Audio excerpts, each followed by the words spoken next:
Hello everyone, welcome back. If the offline Siri is not working on your iPhone and iPad after the update of iOS 17, then do the following step to fix this issue. So without wasting any time, let's get started, and before start please do like, share and subscribe. First of all, we are going to check the setting of Hey Siri.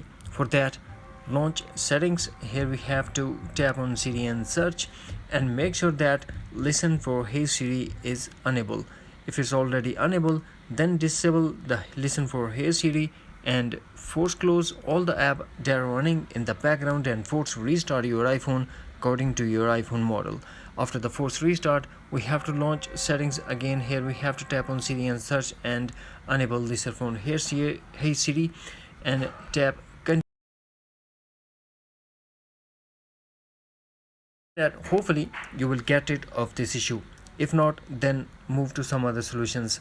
Then go back to settings. Here we have to tap on general and tap software update and update your iPhone to a latest iOS version if available. After that, we have to tap on iPhone storage and make sure that iPhone is not running out of space. The next thing that we have to do, we have to tap on under journal, transfer reset iPhone, tap reset and tap reset all settings.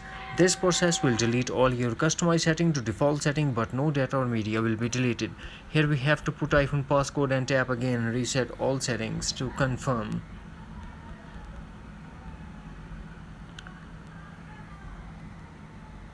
Finally, what we have to do, we have to go back to settings. Here we have to tap on Siri and search, and here we are going to tap on language and select the correct language that where you are currently living, or your language that you are going to use: English, United States, United Kingdom, French, or any other language. You have to select the correct language.